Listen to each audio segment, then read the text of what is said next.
RCF et Radio Notre-Dame, le débat du jour. Il est 9h10, bienvenue dans le débat du jour, votre nouveau rendez-vous, avec au programme ce matin Louis Dauphren. Eh bien on va parler du pape en Belgique forcément, puisque d'abord nous y serons, à travers les locales de RCF, qui nous feront vivre l'essentiel de l'événement qui va se dérouler dans un cadre universitaire pour une partie, mais bien sûr avec des échos sur la France, puisque le pape ne venant pas en France, eh bien on le regarde d'autant plus lorsqu'il contourne notre territoire. On va voir ce qu'en pensent nos débatteurs, et puis on ira du côté de la fin de vie. Est-ce que c'est une loi qui est mal partie, mal engagée ? Alors mal ou bien, ça dépend du côté duquel on se place, mais il y a des interrogations. Sera-t-elle relancée cette loi ? Fera-t-elle l'unanimité si jamais, enfin l'unanimité c'est mal parti, mais fera-t-elle en tout cas l'objet de débats à l'Assemblée nationale ? Est-ce un point clé de ce gouvernement Barnier pour trouver un point d'accord qui pourrait satisfaire toutes les tendances politiques ? On verra. Voilà parmi les sujets qu'on a choisis ce matin. Et d'ailleurs, vous pouvez réagir par mail. Craignez-vous que le nouveau gouvernement ne fasse passer cette loi sur la fin de vie ? Dites-le nous par mail, direct@rcf.fr ou direct@radionotre-dame.com. Et ce matin, nous sommes accompagnés de Claire Le Segretin. Bonjour. Bonjour. Jean-Marie Guénois, bonjour. Bonjour. Journaliste au Figaro, et Constantin de Vergennes, bonjour. Bonjour. Merci à tous les trois d'être autour de la table ce matin. Très bon début de journée, c'est le débat du jour.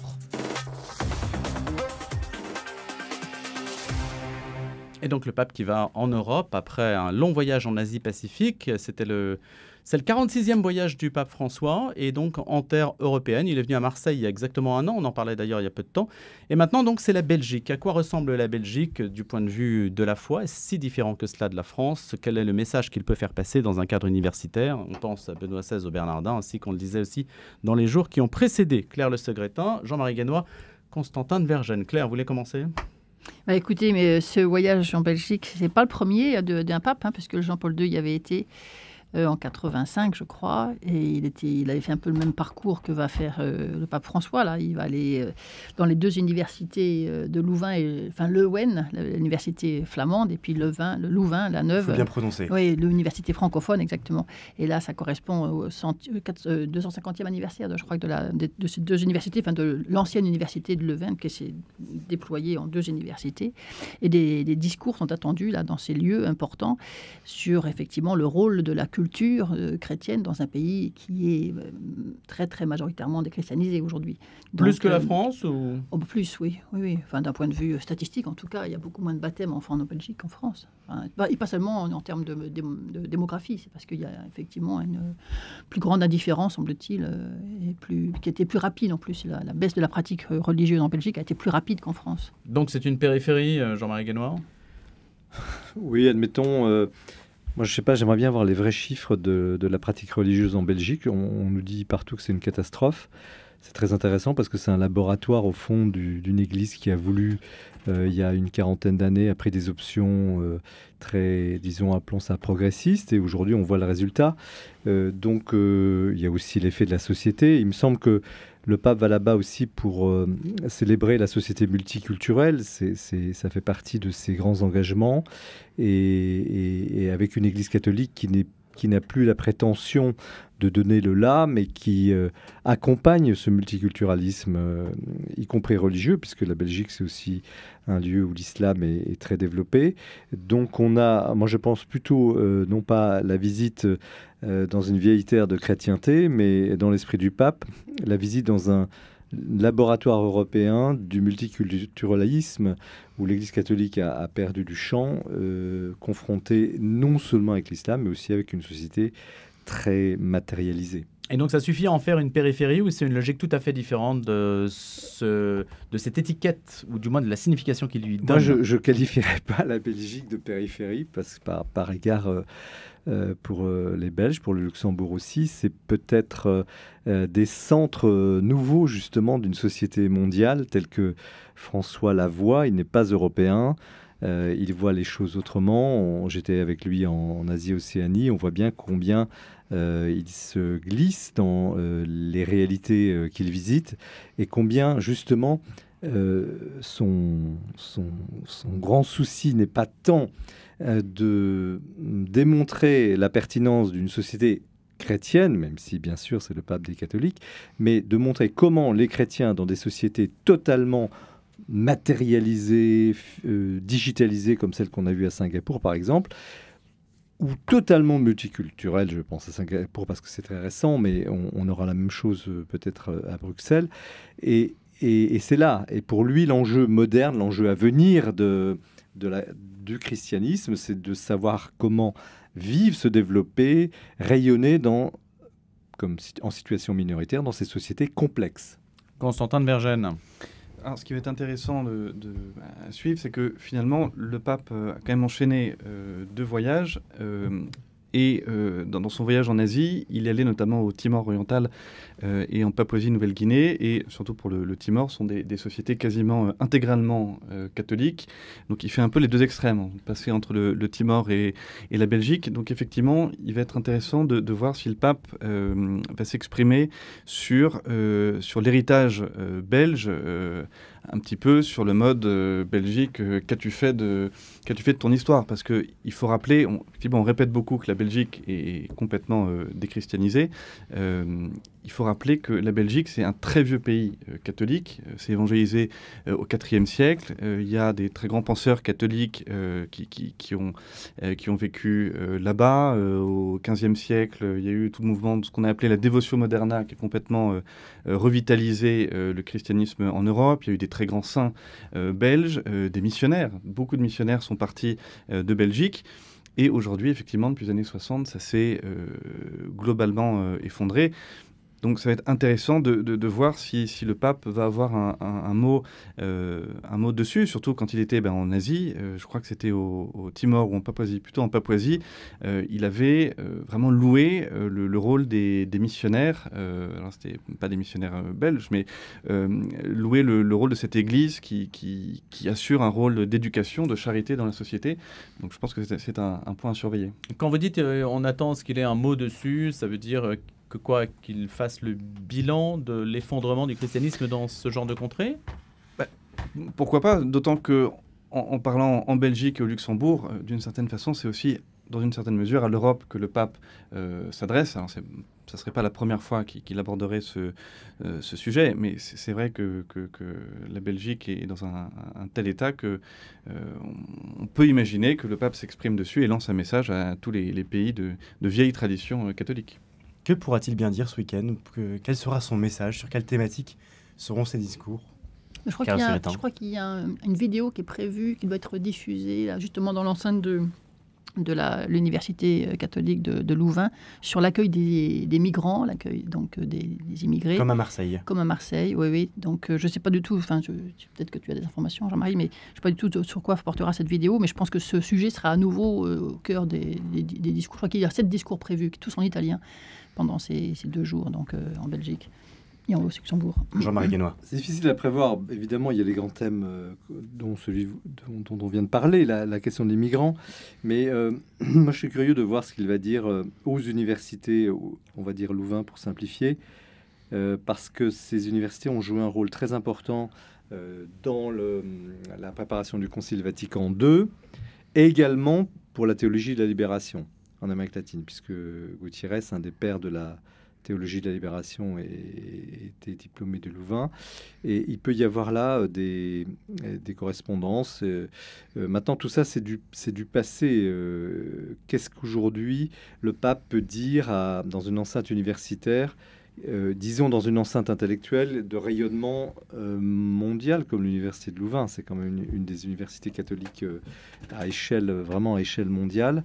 Et là, on va retrouver effectivement à la fois l'exigence intellectuelle, mais on n'est pas sous Benoît XVI, ça n'est plus du tout un discours au Collège des Bernardins. On va retrouver les grands thèmes chers au pape François.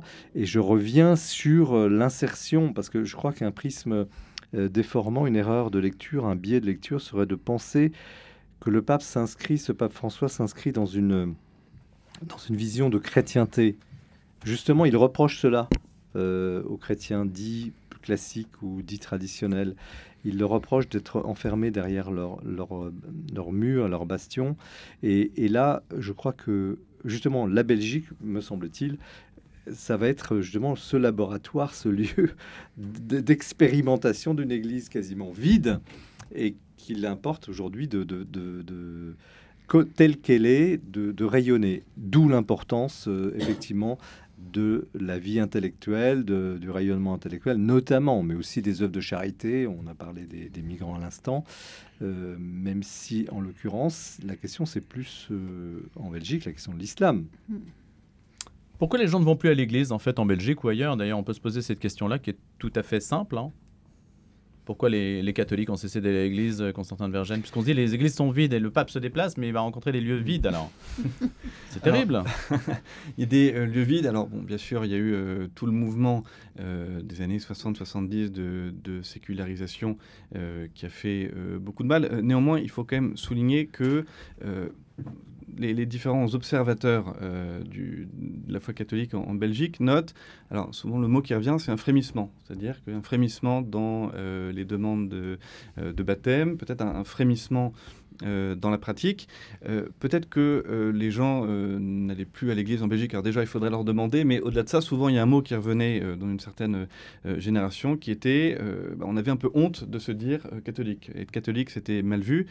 Et là, semble-t-il, pour la jeune génération, et d'ailleurs, on pourrait faire un parallèle avec la France et peut-être sans doute avec d'autres pays européens, le fait religieux est assumé. Sans doute, les années 60-70 ont été digérées et aujourd'hui, il n'y a plus de honte à s'assumer catholique, surtout dans un pays, effectivement, comme Jean-Marie Guénois a rappelé, où la présence de l'islam est quand même de plus en plus forte. On n'a plus honte de s'assumer musulman, donc pour les catholiques, il n'y a plus de honte à s'assumer catholique. Donc, effectivement, les églises sont vides, mais semble-t-il, il y aurait un frémissement. Mais ce frémissement, on a du mal à le mesurer. On en parle comme si c'était quelque chose quand même d'un peu hypothétique. Parce que frémissement, c'est quelque chose qu'on distingue à peine. Et puis même, il y a des chiffres qui sont alarmants. Je crois qu'il y a une cinquantaine de séminaristes à l'heure actuelle en Belgique. Tout le maillage paroissial est en train d'être détricoté. Donc, voilà. Et effectivement, la pente est plutôt glissante, mais je pense que les catholiques de Belgique gardent l'espérance. D'après ce que j'ai lu, pour le moment, je verrai demain, mais sur place, mais le frémissement, il est notamment lié à l'immigration portugaise. Forte communauté portugaise, très, et on le voit aussi dans certaines régions de France qui sont vraiment très fervents. Maintenant, il y a quand même une chose qu'on ne dit pas, c'est que ce voyage, c'est une mémoire aussi. Le pape était très lié au cardinal Danels, ancien archevêque de Bruxelles. Le cardinal Danels a été un des artisans de l'élection du pape François. Clairement, au moment où le pape apparaissait en 2013 sur ce qu'on appelle le balcon, pour se présenter, il a fait venir à sa droite le cardinal avant la bénédiction. Donc c'est quelqu'un qui a joué un rôle majeur. Il est aujourd'hui décédé, mais on a deux modèles là. Moi, je me réfère à l'histoire. Je le dis très rapidement. Vous avez eu à Paris dans l'arrivée du cardinal Lustiger, qui a développé une pastorale extrêmement audacieuse, qui a défini une identité du prêtre, qui a rempli les séminaires, alors que Paris allait très mal. Moi, je me souviens, c'était mon enfance. Le cardinal Marty a appelé aux vocations, ça ne marchait pas, etc. Donc, on a eu deux modèles d'église parallèles, Paris et Bruxelles. À Bruxelles, on a appliqué cette pastorale, disons, je ne veux pas la disqualifier, mais qui aujourd'hui n'a vidé des églises finalement. Et à Bruxelles et à Paris, on a une pastorale très audacieuse qui a quand même redonné un vif élan au catholicisme français. Et finalement, sans jouer la concurrence, c'est pas du tout cet esprit-là, c'est ridicule. Mais on a là deux laboratoires réels, historiques, où on voit finalement l'effet de décisions pastorales concrètes et qui portent ou ne portent pas de fruits. Et ce voyage, il y a l'amitié du cardinal Ulrich à Luxembourg, mais il y a aussi en mémoire le cardinal Danels. Et on ne peut pas dire que le bilan pastoral est encore en étant... C'est pas une question que je manque pas de charité en disant ça. Ce sont des faits. Il ne s'agit pas de critiquer la personne, mais il s'agit de discuter des orientations pastorales. On voit aujourd'hui les résultats. Voilà. Qu'est-ce qui distingue les deux démarches ? Là, il y a une démarche qu'on pourrait être tenté d'appeler identitaire, mais c'est pas du tout un identitarisme catholique fermé. C'est une forme de reconnaissance du génie du christianisme que Lustiger, en l'occurrence, avait vraiment, puisqu'il venait de la tradition juive, était percevait de manière éclatante, explosive, presque fantastique en lui. Et il fallait le voir célébrer l'Eucharistie pour le réaliser. Je l'ai vu une fois au Mont des Oliviers célébrer l'Eucharistie. J'ai tout compris. Là, il était totalement animé par la nouveauté, l'exceptionnalité du christianisme, et ça le portait. Du coup, il n'avait aucune honte à dire aujourd'hui il faut développer l'Église, etc. Donc ça s'est traduit par de nombreuses œuvres. Je ne vais pas évidemment détailler ça ici. En tout cas, une forme d'offensive, mais pas au sens militaire, au sens débordement, débordement de génialité,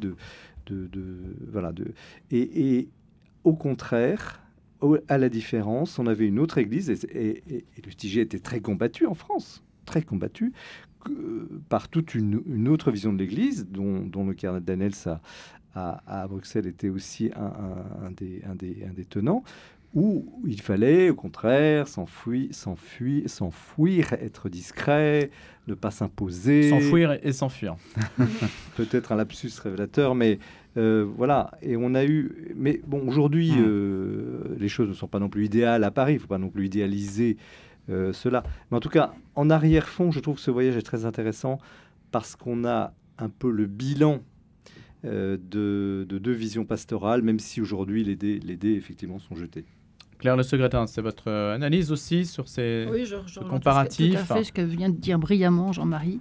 Je pense qu'effectivement, on l'a souvent senti, effectivement, cette différence entre la Belgique et la France, au niveau des séminaires, par exemple, comme vient de le dire Constantin, mais aussi au niveau de la liturgie. C'est vrai qu'en France, on a eu la chance d'avoir des très bons liturges et qui ont redonné, après les années 70, les années 80-90, je pense à André Gouze, mais il y en a bien d'autres, qui ont su redonner du sens à la liturgie, de la beauté à la liturgie, ce qui ne s'est pas fait en Belgique, même s'ils ont repris beaucoup d'ailleurs de la liturgie francophone. Mais je sais moins ce qui se passe pour la partie flamande de la Belgique, mais c'est vrai que sur la liturgie, ça a été assez pauvre en Belgique. Il n'y a pas eu ce grand renouveau de chants, de cantiques, donc il y a eu... Ne serait-ce ça, c'est visible, parce que dans les églises, on voyait bien que c'était très, très pauvre. Moi, je suis allé 2-3 fois dans des églises en Belgique. Alors que l'esprit conciliaire a été porté par les Belges, beaucoup. Tout à fait. Oui, Comment expliquez-vous cette différence? Je n'ai pas d'explication. Normalement, ça aurait dû être le moteur, en fait, du renouveau. Et là, Claire pointe un sujet, la liturgie. Alors, on ne va pas entrer dans le débat traditionnaliste, etc. Ce n'est pas effectivement le sujet. Mais un des génies je ne vais pas faire la publicité du cardinal Lustiger ici, mais quand même, a été de veiller à une belle liturgie dans le cadre de la réforme liturgique. Et c'est possible, on l'a vu. Eh bien, on continue d'en parler dans le débat du jour avec Constantin de Vergennes, Claire Le Secrétin et Jean-Marie Guénois. On est ensemble jusqu'à 10h. On va évoquer la fin de vie tout de suite après les informations.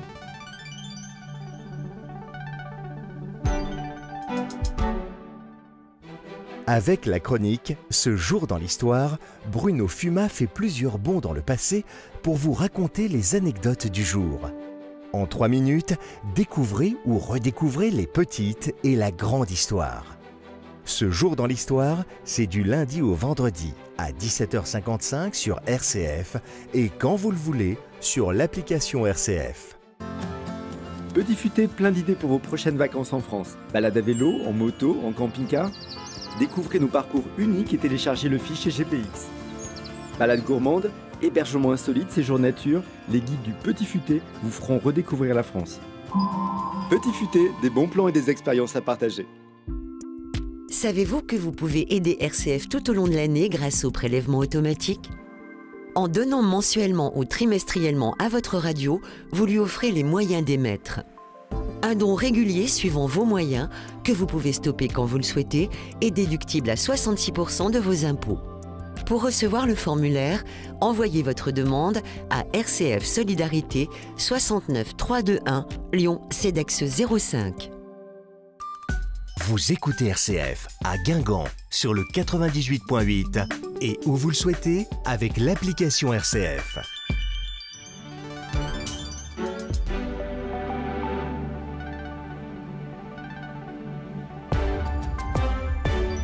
Il est 9h30 et on retrouve Suzanne Marion pour les informations. La guerre s'installe entre le Hezbollah et Israël. Pour le 3e jour consécutif, les frappes sont intenses des deux côtés depuis tôt ce matin. Des bombardements israéliens ont touché le sud et l'est du Liban. De son côté, le Hezbollah vient d'annoncer avoir tiré un missile sur le quartier général du Mossad près de Tel Aviv. Selon l'armée israélienne, c'est la première fois qu'un missile de la milice islamiste atteint cette région. L'Iran fait peser de grandes menaces sur la vie de Donald Trump, selon les déclarations de ce dernier. Il se base sur des informations des services de renseignement américains. Pour assurer sa sécurité, le candidat à la présidentielle américaine assure être entouré de plus d'hommes, de fusils et d'armes qu'il n'en ait jamais vu auparavant. Par ailleurs, l'homme soupçonné d'avoir voulu lui tirer dessus il y a 10 jours a été inculpé pour tentative d'assassinat. Foodwatch porte plainte contre Nestlé et le groupe Source Alma pour le traitement de leurs eaux minérales. Ces pratiques frauduleuses ont été révélées en janvier par Radio France et Le Monde. Nestlé a reconnu avoir recouru à des systèmes de désinfection interdits pour maintenir la sécurité alimentaire de ses eaux. Une première plainte a mené au paiement d'une amende de 2 millions d'euros par Nestlé contre l'abandon des charges. En politique, le nouveau gouvernement fait déjà face à ces contradictions. Le ministre de l'économie, Antoine Armand, a été recadré par Michel Barnier pour avoir déclaré que le RN ne fait pas partie de l'arc républicain. Obligé de rétro-pédaler, le ministre de l'économie a finalement annoncé qu'il recevrait bien toutes les forces politiques représentées au Parlement. Dans la soirée, plusieurs députés macronistes ont apporté leur soutien à Antoine Armand, évoquant leur souhait de ne pas travailler avec les parlementaires d'extrême droite. Marseille, candidate pour recevoir la finale de la Ligue des Champions en 2027. Le match aurait dû normalement se dérouler dans le stade de Milan, mais l'UEFA vient de retirer l'organisation de l'événement à la ville à cause de travaux de rénovation programmés pour cette période. L'instance européenne ne devrait rendre sa décision qu'en mai ou en juin. Merci beaucoup Suzanne, on vous retrouve à 10h pour un nouveau rappel des titres. 9h32, le débat du jour continue, nous sommes toujours accompagnés de Claire Le Secrétin, rédactrice en chef de la revue Vie Chrétienne, Jean-Marie Guénois, rédacteur en chef au Figaro, chargé des questions religieuses, et Constantin de Vergennes, journaliste à l'hebdomadaire France Catholique. Et le pape François qui sera donc au Luxembourg et en Belgique. On regarde les choses attentivement, on va les vivre aussi jeudi, vendredi, samedi, sur nos antennes et grâce aussi aux correspondants locaux, en particulier de RCF, qui nous font vivre les principaux événements de ce voyage. On s'est interrogé sur la manière, la pastorale, la manière dont le catholicisme à Paris et à Bruxelles, Jean-Marie Guénois faisait une comparaison entre Monseigneur Lustiger et le cardinal Danez à l'instant même, savoir s'il y a deux écoles en quelque sorte qui se sont confrontées, et l'une qui a vidé les églises, l'autre qui les a maintenues. Est-ce qu'aujourd'hui, la Belgique n'est pas non plus un laboratoire qu'on observe pour toutes ces mesures sociétales, et le pape aura certainement, on peut le supposer, une parole là-dessus, Claire Le Secrétin? La Belgique est le premier pays justement à avoir légalisé l'euthanasie, donc l'euthanasie, en tout cas plutôt l'accompagnement des personnes en fin de vie allant jusqu'à l'acte létal, enfin jusqu'à la... l'euthanasie, oui, vous l'avez dit. Oui, on peut le dire. Et donc, effectivement, sur cette question-là, je pense que le pape va avoir des choses à dire, parce que l'Europe aujourd'hui regarde ce qui se passe en Belgique, et la France en particulier s'interroge. Il y a eu pas mal de rapports qui ont été faits sur la manière dont les Belges se situent face à cette grande question qui revient chez nous là depuis quelques jours. Mais de manière assez avant-gardiste quand même en Belgique. Oui, tout à fait, oui. Puisqu'on peut aller jusqu'à honorer les demandes ou les présupposées demandes de personnes auxquelles en France aujourd'hui on ne pense pas. En tout cas, un état de personnes, des personnes mineures par exemple. Constantin de Vergennes là-dessus. Oui, exactement. Les enfants peuvent, si leur discernement est acté, effectivement, les enfants peuvent demander à être euthanasiés. On voit mal comment le pape ne pourrait pas, là encore, avoir un mot. Les questions de la vie sont très sensibles pour lui. Au sujet de l'euthanasie, il avait dit on ne joue pas avec la vie. D'ailleurs, il avait précisé qu'on ne jouait pas avec la vie au début et à la fin. Et manifestement, oui, la Belgique est vraiment le laboratoire le plus avancé de l'euthanasie. D'ailleurs, lorsqu'il y avait eu la Convention citoyenne en France sur l'euthanasie, enfin sur la fin de vie, sur l'aide active à mourir, cette Convention citoyenne s'était ouverte par un témoignage de Belges et de Suisses qui venaient un petit peu prêcher la bonne parole euthanasique aux conventionnels qui avaient été tirés au sort. Pourquoi la Belgique, Jean-Marie Guénois, a-t-elle servi de laboratoire? On peut se le demander.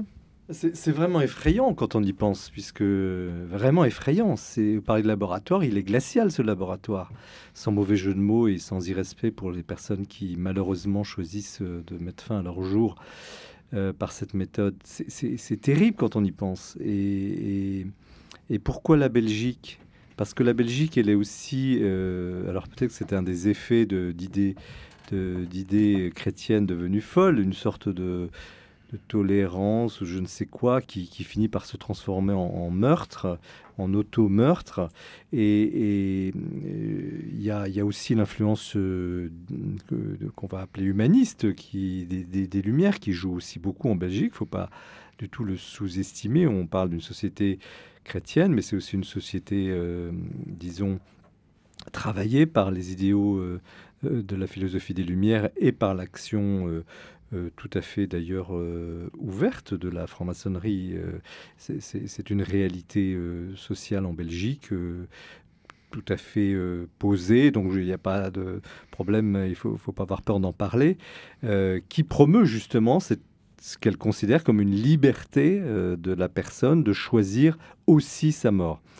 Maintenant, quand on voit le résultat, quand il n'y a pas de limite, on peut penser aux personnes âgées, mais quand on permet à des enfants ou à des adolescents ou voire à d'autres personnes en situation difficile de choisir leur mort, c'est littéralement, pour moi, c'est effrayant, scandaleux, glacial. Enfin, j'appelle pas ça l'humanité, parce qu'il n'y a pas de limite. Et là, le pape est terrible sur le sujet. Quand on est revenu d'Indonésie l'autre jour, enfin d'Asie l'autre jour, le vol Singapour-Rome, il a eu lors de la conférence de presse des mots sur l'avortement, mais sur tout ce qui est également l'euthanasie, enfin, attentat à la vie, attentat volontaire à la vie. Lui, il appelle ça meurtre, il a des mots.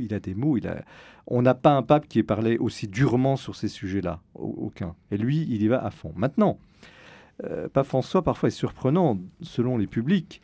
Il peut aussi, par égard ou par attention, ou pour ne pas trop choquer, éluder certains sujets. Et je l'ai vu plusieurs fois lors de voyages où on l'attendait fortement sur des critiques. Je me souviens aux États-Unis, notamment, il y avait tout un paragraphe d'un discours qui était terrible contre le capitalisme. C'était au Congrès américain. Il n'a pas prononcé ce paragraphe. Donc, il est possible aussi que le pape François juge qu'une parole trop violente contre l'euthanasie serait, de son point de vue, contre-productive. Donc, certes, on peut s'attendre à un discours fort sur le sujet, mais il faut surtout attendre qu'il soit prononcé. Il y a en Belgique des intellectuels chrétiens qui sont favorables à l'euthanasie, hein. Moi, je ne connais pas assez le dossier technique euthanasie en Belgique pour l'affirmer, mais justement, c'est un des paradoxes d'une pensée qui pousse la question de la liberté personnelle, de la conscience. Je pense au père Gabriel Ringlet. Oui, bon, vous l'avez nommé. Mais il est venu en parler sur cette antenne, je l'ai reçu. Il a écrit de très belles choses. La question, c'est la question de la conscience personnelle, qui est un concept... rappelons-le. Ce que je veux dire, c'est que le clivage n'est pas entre humaniste, philosophie des Lumières, etc. Ce que vous avez dit. Non, je suis pas d'accord avec vous. Oui, parce que Louis, si vous... Il est à l'intérieur même, non ? On peut pas réduire... le père Ringlet ne porte pas à lui seul la pensée catholique mondiale. Il ne faut pas exagérer. Il écrit très bien, magnifiquement. Mais voilà, c'est une personnalité. Bon. À côté de ça, la question, c'est effectivement d'où vient cette... Pourquoi l'idée euthanasique est entrée dans le monde catholique, dans la pensée catholique, par le biais de la conscience, de la liberté de la conscience. Et effectivement, si on ouvre ce sujet-là sans autre élément, c'est ça le problème, c'est qu'on en fait une idéologie. Évidemment, tout est possible puisque la personne en elle-même a le droit de décider, ce qui est d'ailleurs une vieille idée chrétienne. Saint Thomas d'Aquin la défendait, un des premiers, contre justement les impérialismes de l'époque. Le christianisme s'est toujours distingué, autant des Romains également, par l'autonomie du sujet. L'autonomie du sujet et donc de sa conscience. De ne pas révérer l'empereur. Claire de Segretin, Comment vous situez-vous dans ce débat avec Constantin de Vergennes sur cette question, sur la parole. Alors on verra ce que le pape dit et s'il dit tout ce qu'il a prévu de dire. Mais comment se situer par rapport à ce monde catholique belge sur ces questions-là? Ouais, je reviens, puisqu'on a cité le père Gabriel Ringlet. J'avais lu son livre à l'époque, dans lequel il racontait comment il avait accompagné une amie jusqu'à sa mort. Et effectivement, comment il avait accepté la demande de cet ami, effectivement, que sa mort soit provoquée. Et il expliquait très bien, je ne pourrais pas citer de mémoire, toute son argumentation et toute son élucubration lui-même, comment il avait construit sa pensée par rapport à cela. Mais effectivement, il se disait, je dois respecter cet ami jusque dans le plus profond de son désir, jusqu'à l'extrême point de sa liberté, qui est effectivement de se donner, de pouvoir recevoir la mort des mains d'un ami. Et son propos, il me semblait assez cohérent avec sa foi. C'est ça qui est assez troublant, effectivement, puisque lui, il s'est appuyé sur sa foi en Christ pour faire ce geste auprès de cette amie qui est mourante. À tout moment, vous pouvez réagir par mail direct@rcf.fr ou direct@radionotre-dame.com. Qu'en pense Constantin de Vergennes? Oui, il y a quelques années, il y avait un médecin belge dont le nom m'échappe, qui a publié un livre dont le titre était catholique et médecin, je pratique l'euthanasie. Ce n'est pas parce que des personnes, qu'elles soient prêtres ou autres, qui se disent, qui professent la foi catholique, défendent l'euthanasie que le magistère de l'Église change. Et finalement, on en revient un peu toujours à ces questions. Jean-Marie Guénois a cité la question de la conscience. Effectivement, à mon avis, c'est l'un des grands enjeux des prochaines années. Et notamment, alors, si on veut vraiment rentrer dans la cuisine du magistère, la vraie question, c'est celle de l'acte intrinsèquement mauvais. Est-ce que ça existe? Jean-Paul II avait fait une encyclique sur le sujet en disant qu'il y a certains actes, il peut y avoir tous les contextes possibles, on ne peut pas poser certains actes. Et l'euthanasie, ça a été rappelé vraiment par tous les papes, ce n'est pas justifiable. Donc, on ne peut pas s'abriter derrière l'idée, c'est par amour que je le fais, etc.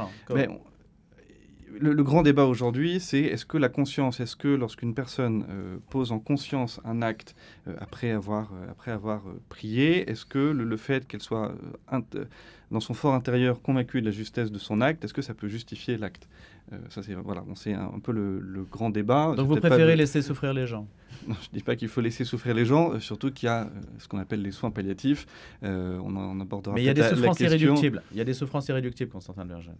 Moi, j'ai eu la chance de faire un reportage très éprouvant, mais très passionnant à la clinique Sainte-Élisabeth à Marseille, un soin palliatif. Tous les médecins que j'avais rencontrés, tous me disent que toutes les douleurs peuvent se traiter à condition qu'il y ait moyen et qu'elles soient accompagnées.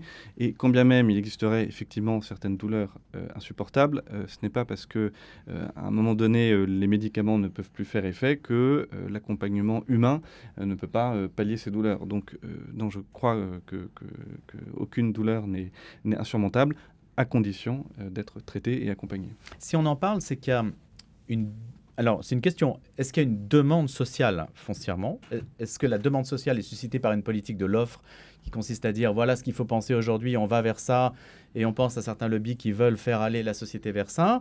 Ou est-ce que l'état des sociétés modernes profondément consuméristes et déchristianisées, si on doit un petit peu synthétiser, porte nécessairement l'esprit à aller faire ce genre de considération? Est-ce qu'on ne peut pas éviter en fait cette évolution-là? On ne peut pas l'éviter parce que ça fait partie du vide existentiel aujourd'hui et donc la demande émerge à cause de ce vide existentiel. Jean-Marie Guénois. On rejoint d'ailleurs le terrain français puisque ce projet de loi va revenir probablement à l'Assemblée. Mais d'abord, la première chose, vous avez bien fait de mettre en exergue la question de la souffrance et qui sommes-nous pour parler, je pense que Constantin qui a fait ce reportage sait très bien, l'a vu de très près, qui sommes-nous pour parler de la souffrance que ressentent des gens dans des maladies terribles. Donc c'est avec beaucoup de précaution, de respect, c'est quelque chose qu'on ne peut pas mesurer parce qu'on ne l'a pas expérimenté. Donc on doit être extrêmement modeste en abordant ces sujets-là. Maintenant, la question, on parlait de conscience. Moi, j'aime beaucoup le terme de conscience éclairée, parce que c'est un grand thème de la philosophie des Lumières, très développé dans les milieux francs-maçons, très intéressant, la conscience éclairée. C'est-à-dire, il y a la conscience obscurcie, puis la conscience éclairée par la philosophie, par les Lumières, par une vision de l'homme libéré de toutes ses attaches religieuses et autres. Bon, très bien. Mais il y a aussi la conscience éclairée chrétienne. Et c'est tout l'enjeu, justement, de ce débat, de ce que le pape pourrait dire en Belgique. Est-ce que le christianisme a le droit d'éclairer l'intelligence humaine? Est-ce qu'il est admis, non pas comme religion, disons, révélée, où là, effectivement, il y a des débats, le Christ et tout ça, mais l'appareillage philosophique chrétien, le droit de conscience, la liberté, etc., fait partie finalement du terreau sur lequel la philosophie des Lumières s'est édifiée, puis s'est libérée du christianisme. En attendant, la pertinence du christianisme est totale. Elle est totale, y compris dans le domaine intellectuel. D'où À quoi le voyez-vous? Eh bien, parce que c'est la réalité. La conscience éclairée peut être aussi une conscience éclairée chrétienne. Et c'est pas parce qu'elle est chrétienne qu'elle est idiote, ou hors de propos, ou postmoderne, ou dépassée. Elle est biaisée. On va vous dire, elle est biaisée. Elle serait biaisée parce qu'elle dépend d'une source religieuse. Mais cette source religieuse, qu'a-t-elle dit? Quel est le message? Si on prend la religion en tant que telle, évidemment, le débat peut être disqualifiant. Mais si on lit l'Évangile, par exemple, ce qu'a dit le Christ, enfin, je sais pas moi qui l'ai inventé, c'est écrit, c'est la tradition, on peut le respecter. Sur la question humaine, personnelle, il ne fait que défendre justement la beauté de la vie, la grandeur de la vie, le respect de soi, le respect des autres, le respect de Dieu. Et c'est ça cette philosophie chrétienne, si on peut adosser les deux termes. Jean-Marie Gallois, les partisans de l'euthanasie ne vont pas vous dire le contraire. Ils vont vous dire qu'ils respectent les autres, justement. C'est parce qu'ils respectent les autres, et peut-être mieux que les chrétiens, qui sont prisonniers de leurs dogmes. Étant prisonniers de leurs dogmes, ils ne peuvent pas commettre certains actes, alors que libérés des dogmes, vous pouvez arriver à une forme d'amour absolu, éthéré, total, pur. Sauf que, effectivement, le christianisme pose des barrières. À un moment donné, cette liberté totale, cet amour absolu, s'arrête où? Sur le respect de soi. Le respect de cette vie qui, dans la vision chrétienne, a été donnée, certes, mais quand même, alors expliquez-nous, même en dehors d'une vision religieuse, elle vient d'où votre vie? Vous êtes créé vous-même? Bon, voilà. Et justement, comme je n'ai rien demandé, Claire Le Segretin, Jean-Marie Gallois, Constantin Vergène, comme nous sommes précipités dans ce chaos, finalement on n'a rien demandé, nous sommes condamnés à être ici.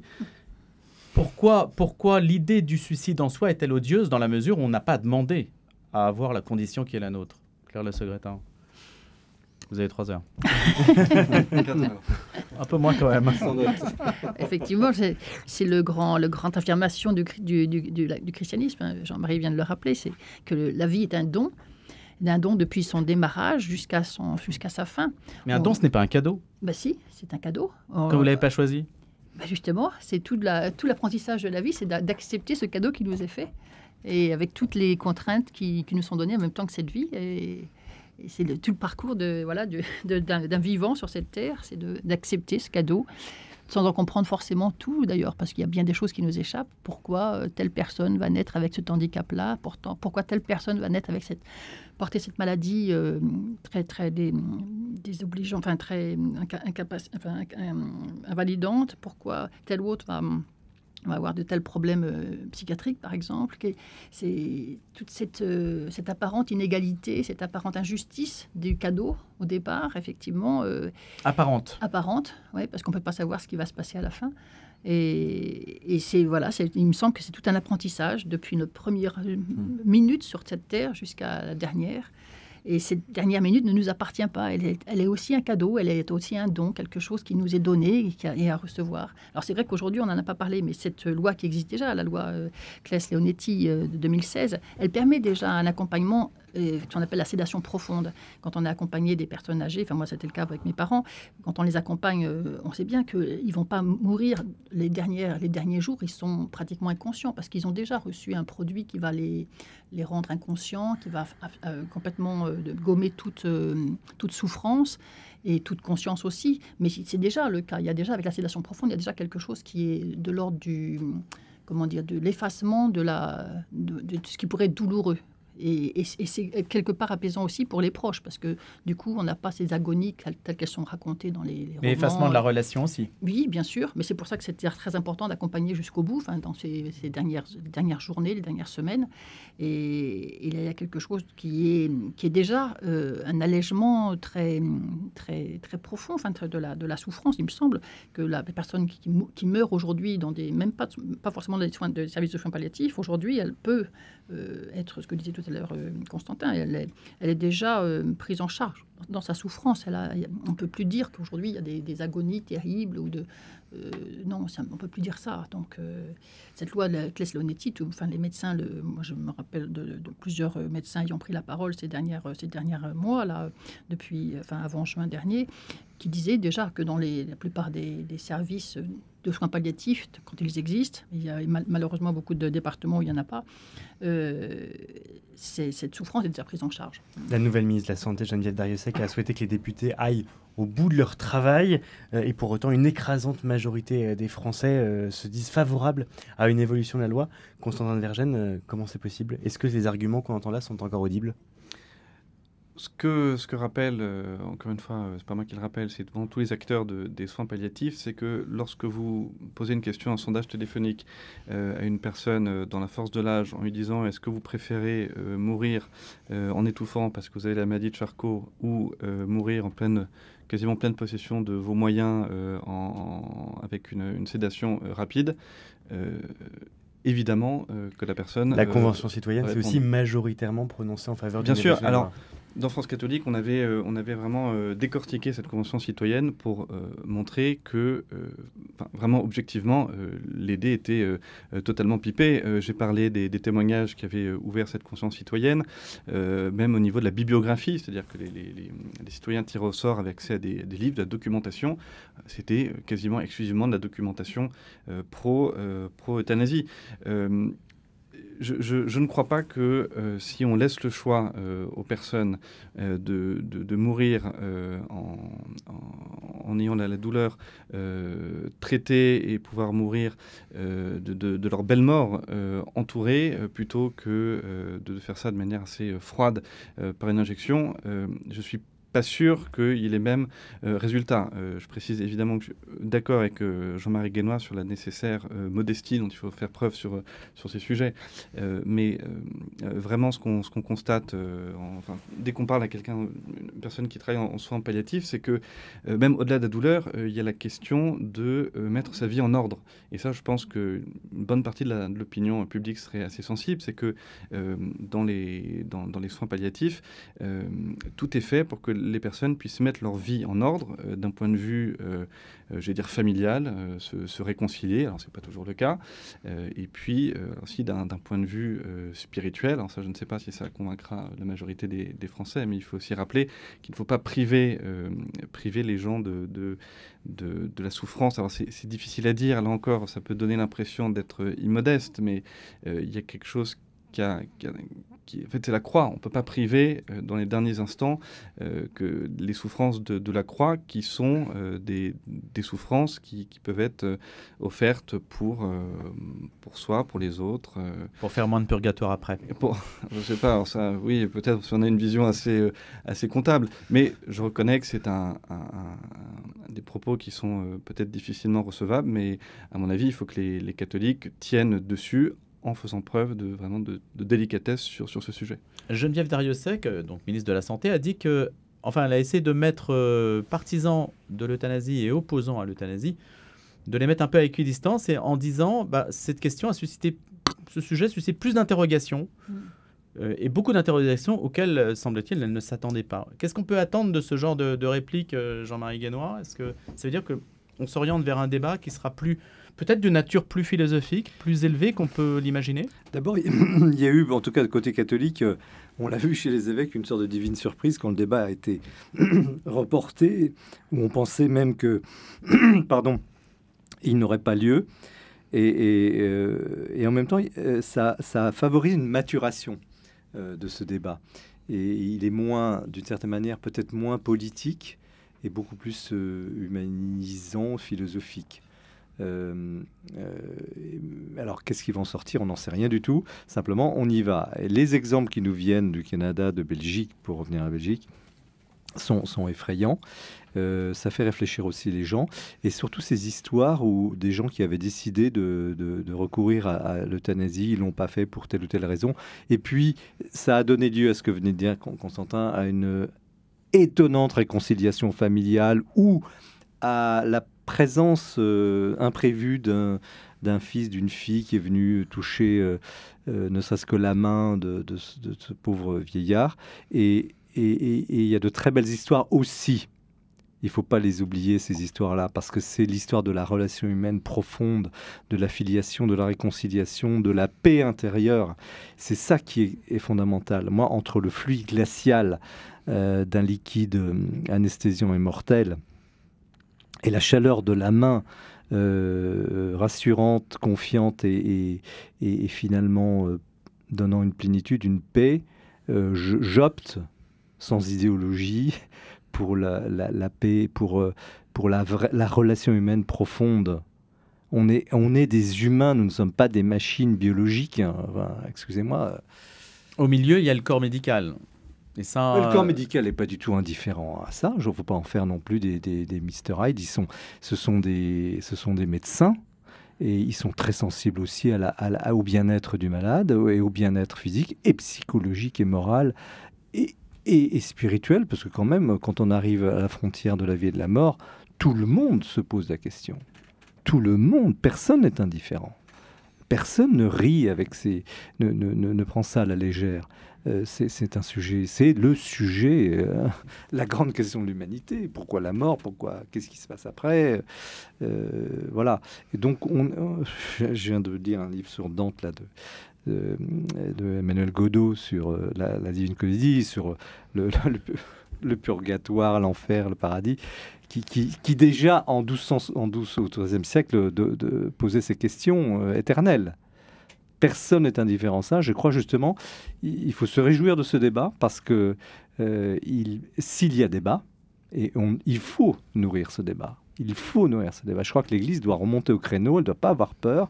Il est nécessaire de nourrir ce débat, pas par idéologie, mais pour la cause de l'homme, pour la cause de l'humanité, pour la cause de la personne humaine. Merci beaucoup à tous les trois. Eh bien, ce sera le mot de la fin, la cause humaine. Merci beaucoup à Jean-Marie Guénois, rédacteur en chef au Figaro, chargé des questions religieuses, Claire Le Segretin, rédactrice en chef de la revue Vie Chrétienne, et Constantin de Vergennes, journaliste à l'hebdomadaire France Catholique. Merci à tous de nous avoir suivis depuis 6h30. Merci à Pierre-Henri Paget qui réalisait cette matinale.